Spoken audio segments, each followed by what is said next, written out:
Welcome to class number 45। आज हम देखेंगे grammar rules of conjunction. Rule number 1, the conjunction both is followed bye and. तो जब भी बोथ का कंजंक्शन आप यूज करेंगे तो उसके बाद हमेशा एंड फॉलो करेगा। तो both and. He is both intelligent and hard working. तो बोथ के बाद फॉलो किया एंड, तो ये वाला सेंटेंस है सही। Rule number 2, the conjunction so as या फिर एज इन दोनों में से कोई भी प्रयोग हो is use to make comparison between two persons और थिंग्स। तो सो एज या फिर एज का हम यूज करते हैं दो लोगों के बीच में या दो चीजों के बीच में कंपैरिजन के लिए। He is as good as you, ये भी सही है। एज फिर बीच में गुड और बाद में एज, तो एज का हमने प्रयोग किया। फिर he is not as good as you, ये वाला सेंटेंस भी सही है। नेगेटिव हो या पॉजिटिव हो, हम एज या फिर सो एज दोनों यूज कर सकते हैं। सो एज का हम ज्यादातर यूज करते हैं जब नेगेटिव सेंटेंस बनाना होता है, जैसे यहां पर भी he is not so good as you, तो वो भी यहां पे पॉसिबल होता। रूल नंबर 3, ऑल दो या दो इज फॉलोड बाय येट या फिर कॉमा। तो ऑल दो और दो की बात कर रहे हैं। तो he worked hard comma he failed, तो ये सही है। Although these books are costly, yet the students buy them. Full stop. अब ये भी सही है, because these are useful. तो ये सेंटेंस कंटिन्यूशन में था। So although these books are costly, yet the students buy them because these are useful. तो आप देखें, या तो आप कॉमा का प्रयोग कर लीजिए या फिर आप येट लगा लीजिए। दो और ऑल्दो के साथ आप दोनों चीजें कर सकते हैं। Rule number 4, always use the correct pair. तो अब हम बात कर रहे हैं करेक्ट पेयर की। अब कौन कौन से ऐसे पेयर होते हैं? पहला, नो सूनर के साथ देन दिखेगा। दूसरा, हार्डली के साथ व्हेन या बिफोर दिख सकता है। तीसरा, स्कार्सली के साथ व्हेन या बिफोर दिखेगा। चौथा, बेयरली के साथ व्हेन या बिफोर दिखेगा। तो हार्डली, स्कैरली या बेयरली जो एलवाई के साथ एंड हो रहे हैं उनके साथ हमें ज्यादातर व्हेन देखने को मिलता है, और नो सूनर जो है उसके साथ हमें देन देखने को मिलता है। इस पे बेस डायरेक्ट क्वेश्चन दिखते रहते हैं, प्रीवियस ईयर में भी दिखे हैं, तो इस बार भी दिखने की ऐसी संभावना हो सकती है। तो ये करेक्ट पेयर आपको ध्यान में रखना है। No sooner had he solved the riddle then he was uploaded. तो हमने देखा नो सूनर के साथ यहाँ पे देन का प्रयोग हो रहा है, जो कि हमारा करेक्ट है इस रूल के हिसाब से, तो ये हो गया सही। प्लस इसमें एक चीज और जो हमने पिछली क्लास में भी देखा था, यहाँ पे इन्वर्जन का रूल फॉलो होता है, मतलब हेल्पिंग वर्ब पहले आता है और सब्जेक्ट बाद में आता है। तो ये चीज भी आपको ध्यान रखनी, जो पहले आपने सीखा है वो आपको याद भी रहे। तो पहला नो सूनर और देन, ये हम कंजंक्शन की बात कर रहे हैं इसलिए इस पे फोकस रखा था। प्लस हमने ये भी देखा है कि इन्वर्जन का रूल भी यहाँ पे फॉलो होता रहता है। Hardly had I come out of the room before I saw him dying. तो ये भी सही है, क्योंकि हार्डली के साथ बिफोर का प्रयोग होता है। यहां पे हमने देखा हार्डली के साथ व्हेन आएगा या बिफोर आएगा। Scarcely had he asked the question when Agnes slapped him. तो स्कार्सली के साथ व्हेन आ रहा है, तो ये भी सही है। Barely had he bought the car before it was stolen. तो बेयरली के साथ यहाँ बिफोर दिख रहा है, ये भी सही है। तो चाहे आपको हार्डली, स्कार्सली और बेयरली के साथ व्हेन आए या फिर बिफोर आए, दोनों सही है। पर नो सूनर के साथ हमें दिखता है देन। प्लस ये जो आपका इन्वर्जन वाला रूल फॉलो होता है जो हमने पहले देखा था, वो भी आपको ध्यान में रखना है। Rule number 5, lest is followed by should और फर्स्ट फॉर्म ऑफ वर्ब। तो या तो लेस्ट के बाद हम शुड का प्रयोग करेंगे या फिर फर्स्ट फॉर्म ऑफ वर्ब का। लेस्ट क्या है? नेगेटिव वर्ड है, अपने साथ नेगेटिव कॉनोटेशन लाता है, तो हमें उसके साथ not, never, no, in negative words का यूज एक्स्ट्रा नहीं करना होता। Walk carefully lest he should fall. Lest के बाद शुड, ये वाला सेंटेंस सही है। कहने का मतलब है walk carefully lest he should fall, carefully चलो वरना गिर जाओगे। Walk carefully lest he fall, अब यहां पे ये भी सही है। तो लेस्ट के बाद या तो आप शुड का प्रयोग कीजिए या फिर फर्स्ट फॉर्म ऑफ वर्ब का, तो फॉल का फर्स्ट फॉर्म फॉल। तो दोनों सेंटेंस यहां पे सही है। तो लेस्ट एक खास वर्ड है, इसके साथ कभी भी एक तो नेगेटिव वर्ड आपको ये पे नो, नॉट, नेवर इस तरह की यूज नहीं करने हैं। इसके बाद या तो आप शुड का प्रयोग कीजिए या फिर सीधा फर्स्ट फॉर्म ऑफ वर्ब का। Rule number 6, until is time oriented and unless is action oriented.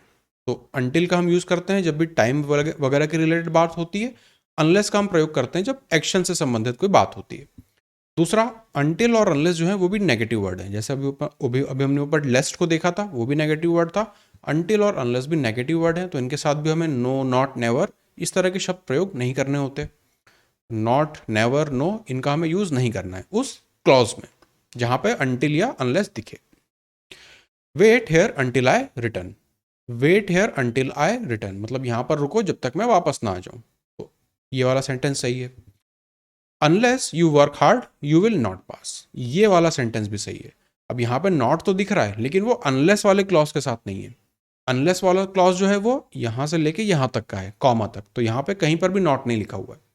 ये जो नॉट है वो दूसरे वाले क्लॉज में लिखा है, तो वो हो सकता है। इस पूरे सेंटेंस का मतलब क्या होगा? Unless you work hard you will not pass. जब तक तुम कड़ी मेहनत नहीं करोगे तब तक तुम पास नहीं होगे। तो जब तक तुम कड़ी मेहनत नहीं करोगे, ये अनलेस ने अपना काम कर दिया। यहां पे अगर नॉट वगैरह लिखा होता तब वो गलत हो जाता। Rule number 7, in affirmative sentences doubt and doubtful are followed by if या वेदर। तो जब भी डाउट लिखा हो या डाउटफुल लिखा हो तो उसके बाद हम इफ या वेदर का प्रयोग करते हैं। इन नेगेटिव और interrogative sentences doubt and doubtful are followed by that. तो पॉजिटिव और नेगेटिव सेंटेंस में डिफरेंस आ रहा है किसके रिस्पेक्ट में? डाउट या डाउटफुल शब्द के रिस्पेक्ट में। अगर अफर्मेटिव टाइप का सेंटेंस है तो उसके बाद इफ या वेदर का प्रयोग करना है। अगर नेगेटिव या इंटरोगेटिव क्वेश्चन वाला सेंटेंस है तब हमें डाउट और डाउटफुल के बाद दैट का प्रयोग करना है। I doubt he will, I doubt if he will come. अब यहां पे डाउट के बाद इफ आ रहा है, सेंटेंस हमारा अफर्मेटिव है, तो ये हुआ सही sentence. I do not doubt that he will come. अब नेगेटिव सेंटेंस है, डाउट, डाउट का शब्द का प्रयोग किया तो उसके बाद दैट दिखेगा। ये वाला सेंटेंस भी सही है। तो इन दो चीजों में आपको ध्यान रखनी है। पॉजिटिव में हमको क्या यूज करना है? इफ और वेदर। नेगेटिव में क्या यूज करना है? दैट। किसके साथ? डाउट या डाउटफुल के साथ। Rule number 8, always use the correct pair not only but also. तो इस वाले पेयर की अब बात हो रही है। तो ऊपर हमने 5 देखे थे, अब ये एक और है। यहाँ पे नॉट ओनली के साथ आएगा हमेशा but also. He cheated not only his friends but also his parents.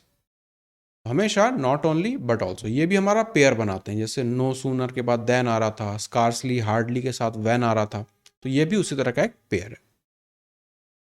Rule number 9, between is followed bye and from is followed by two. ये चीज आपको देखनी है। बिटवीन के बाद आएगा एंड और फ्रॉम के बाद आएगा। एग्जाम्पल से देखिए, you will have to choose between good and bad, ये सही है। She keeps singing from morning to evening. तो बिटवीन का मतलब होता है दो चीजों के बीच में। फ्रॉम का मतलब उस चीज से शुरू होके टू, अंत वाली चीज तक। तो बिटवीन के साथ आता है एंड, फ्रॉम के साथ आता है टू।